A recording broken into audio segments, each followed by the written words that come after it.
এরপরে প্রশ্ন হলো, সন্তান দিনদার হওয়ার আমল আছে কিনা? অবশ্যই আমল আছে। কোরআনে কারিমে কয়েকটি দোয়া আল্লাহ তাআলা শিক্ষা দিয়েছেন।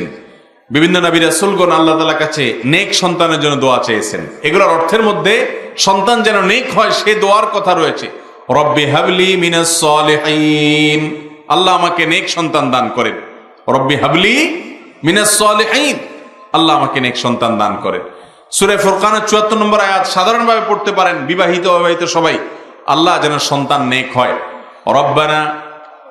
রব্বানা হাব লানা মিন আজওয়াজিনা ওয়া যুররিয়াতিনা কুররাতা আ'য়ুন, আল্লাহ আমার পরিবার এবং সন্তান এমন দেন যে তারা আমাদের নয়ন জোড়ানোর মতো হয়। নয়ন জোড়ানোর মতো সন্তান বুঝেন? যেই সন্তান আমার চোখ শীতল করে দিবে, মানে তার সবকিছু ভালো থাকবে, তাহলে না চোখ শীতল হবে। এই জন্য আল্লাহ তাআলা এমন একটা শব্দ দিয়েছেন দোয়ার জন্য যে এখানে সবকিছু আছে। আল্লাহ এমন সন্তান দেন, এমন পরিবার দেন, এমন স্বামী, এমন স্ত্রী দেন যাকে দেখলে আমার চোখ জুড়িয়ে যাবে। তার মানে সব দিক ভালো থাকলে তখন কি হয়? নয়ন জোড়া। তো এই দোয়াটা করবেন। ওয়াজআলনা লিল মুত্তাকিনা ইমামা, এবং আমাদের গোটা পরিবারকে আপনি মুত্তাকিদের ইমাম বানায় দেন। ভাইরা,